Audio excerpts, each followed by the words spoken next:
got you a ever hear when copy. you went to New York, though? I mean, when you heard DJs play, would you remember anybody you heard in New York that was influential on you? Oh God, all of them, Yeah. all of them. And Yeah. they were all in Judy Weinstein's record pool. Right. And I could not believe the people that I met Yeah. down there. Yeah. So you met Larry Levan, you met all those guys. Everybody. Yeah. That was anybody per se. David Mancuso. Yeah, I mean, even the writers from Billboard, Barry Letterer, Yeah. you know, Mel Sherin, Mel Sherin, Mel, good, yeah. oh, God rest his God rest his soul. soul, yeah. I mean, he was my friend. Yeah. Every time he came to Boston, he always came to Yeah. visit me, and Yeah. we would go out dancing Right. for the entire weekend. Yeah. And when he started West End Records, and then, you know, him and his lover, I believe his name is Michael, you know, started the Yeah, Paradise sure. Garage. Oh boy, I'm telling you what. That was a special place, huh? Oh, you could walk into the sound system. I never heard a sound system like the Paradise Garage. Yeah. Yeah. So I guess we should probably talk about a little bit about, you were at the Land of Oz for a little while. I was there for a little while until the police closed the club. Okay. Okay, so we all spread out.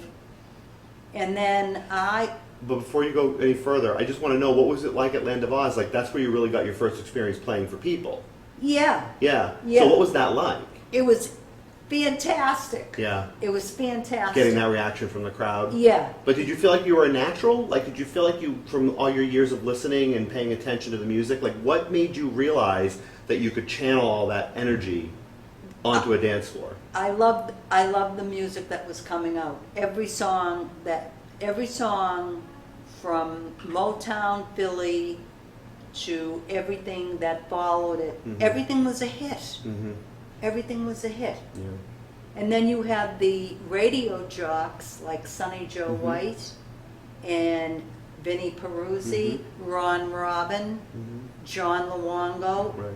They had, you know, little segments on their radio stations, and you know, that started to become, you know, everybody would, you know, be in their cars listening before we would, you know, go into work, because we wanted to know what new What songs. people were hearing. Yeah. Yeah. And- And the polarity was kind of reversed to some degree then, meaning that you would hear songs in the club, or Sonny or somebody would hear a song in the club, and they would put it on the radio, so the radio would help break songs that were actually had their origins in the club, Right. which was not how it happens now. You go to a club now and people want to hear what they've already heard on the radio 100 Yeah, times. it's completely different, and I promise I'm not going to badmouth Okay. anybody or anything, because I mean, it's not right.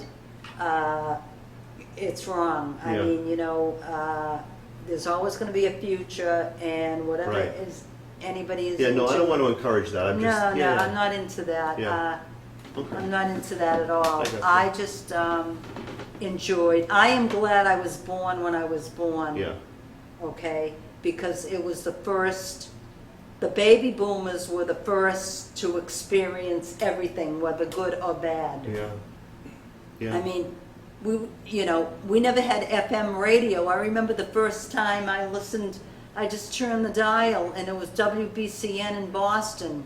The song was Born on the Bayou by Creedence Clearwater, and it went on forever, and I'm there, what is this station? Yeah. And I'm calling up everybody that I know. I says, put your radio on to 104. I'm Yeah. sorry if I'm getting it wrong, but That's all right. 104.7, I think. Yeah. And I said, you know, the way we were always the first when the trends Yeah. happened. Yeah. Okay, and So you really enjoyed playing for people at Oz like Oh. that. You got your feet wet there. You learned a lot there. Yeah. Did you find it was a learning curve for you though too? I mean- always, Yeah. always.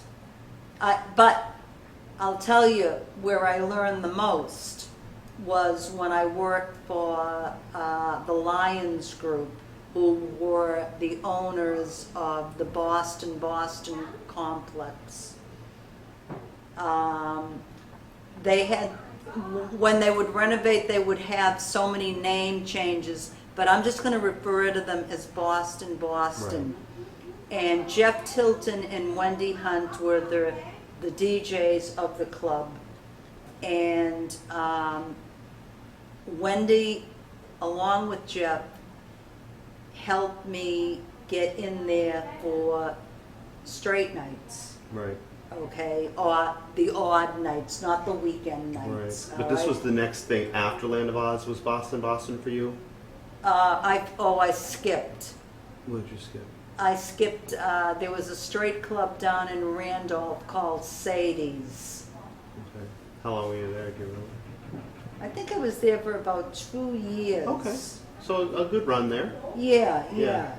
Tony Porter came down to visit me. I remember that. Okay. And back then, the music was the same, like at the 1270 and at Sadie's, Yeah. gay, straight, Yeah. black, Asian, whatever. Stephen Burke talks about this because he played at Faces for That's such a long right. time. That's right. That you could play gay music at a straight place because there wasn't really much of a distinction. Right. Stephen is correct. Yeah, not much of one, sure. Yeah. I mean, although gay clubs still served a different function for people who needed socializing and meet each other at a time when you didn't have the internet and all that stuff. It was Sure. where you went. Right. Yeah. Right. To meet people like you. Right. Yeah. So you're at Sadie's for a couple of years, and Trying to remember. Okay. No, go ahead. I'm sorry. no, we'll come back to it. Land of Oz, Sadie's. What was, oh, Chaps. Yeah.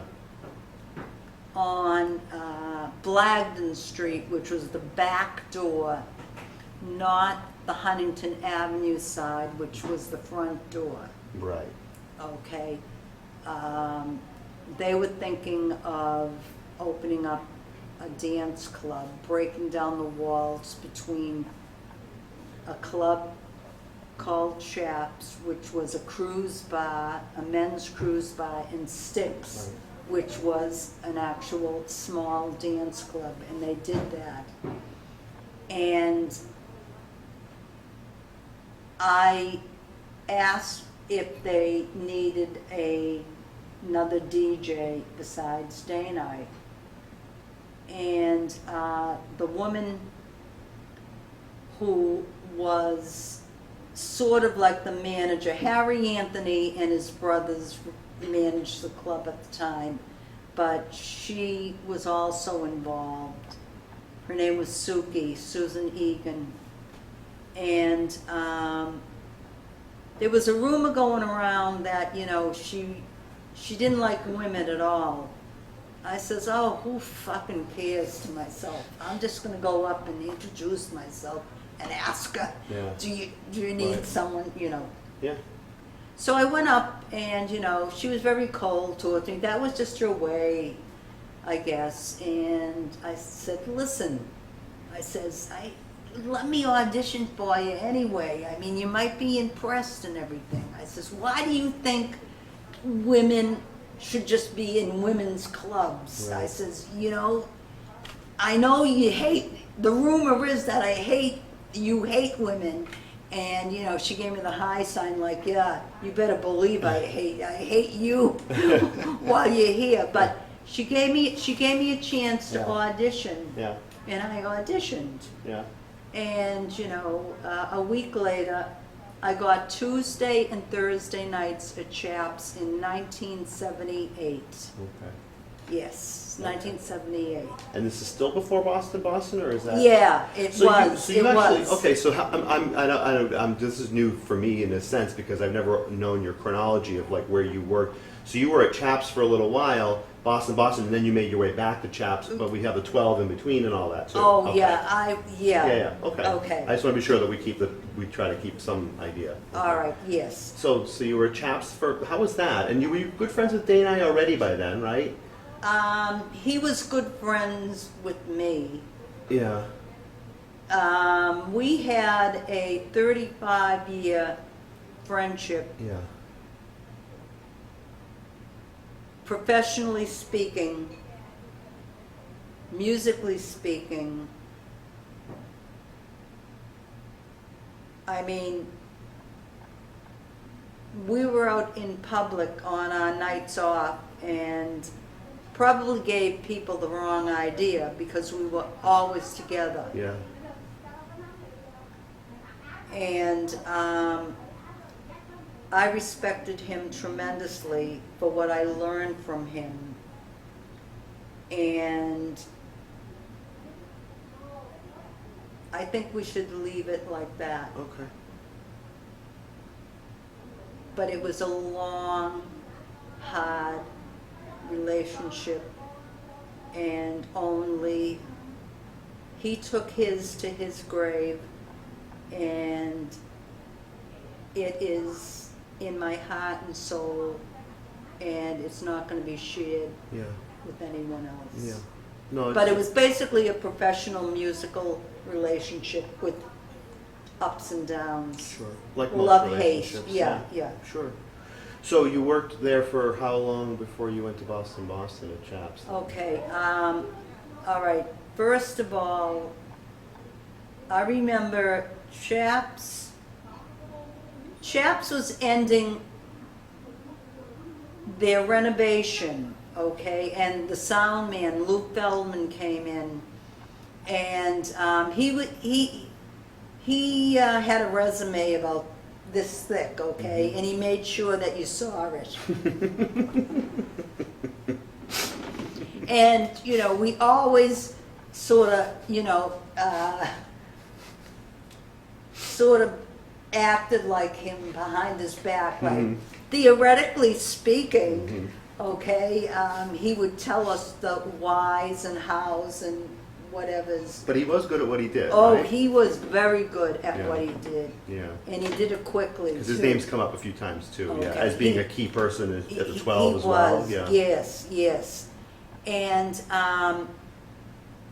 he was there. It was a Thursday night in September, and he was putting the finishing touches on the sound.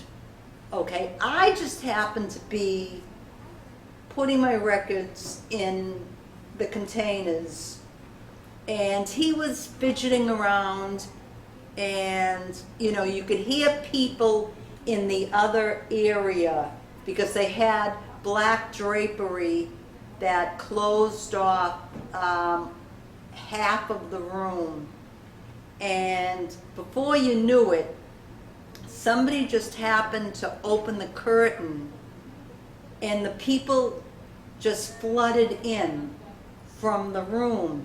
And I remember Harry Anthony coming up to me and say, "Would you just play music?" I says, "Yeah, I have all my records here."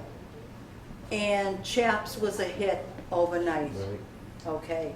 Well, Miss Day and I did not like the idea that had happened. And I said, I had no part of it. I mean, you know, Harry is the boss, and he asked me, you know, and how they made it up to him is that they had a grand opening party the following month in October, and Day and I, you know, it was his supposed club. Yeah. And I mean, I was fine with that. Now, in a more general sense, I think this comes up a few times too with DJs then, and it still happens now, where you know club owners and managers would try to pit DJs against each other by doing little things, by giving them certain things or giving them special promotion or taking a shift away from them and giving it to somebody else. Oh, or they were all sleazebags. doing all that kind of stuff because it fed on DJs' insecurities, right, or on their egos or whatever. Basically to do that. egos. Yeah. Basically egos. Some DJs, to me, I felt were legends in their own minds. Right. Okay. Yeah. I mean, it But feels like it you- goes with the territory, kind of, though, doesn't it? You have to have a certain amount of ego to sort of want to stand up there in front of a room full of strangers and say, "This is what I think is good, and this is how I think you should hear it." Yeah, I never. You never saw it that way. No, I never did it that way. Yeah. Yeah. Yeah. I was just excited about the music. Yeah. That's all I was in. I wasn't in there for a popularity contest. Yeah.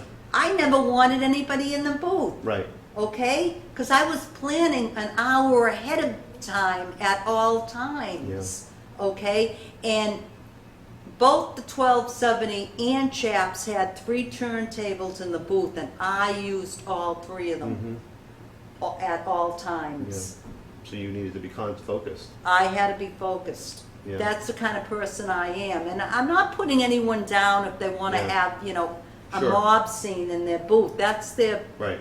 you know, prerogative, but I was not that way. Right. And to answer your question, yes, bar managers would try to pit people against other people, but, you know, only the strong survive. Yeah.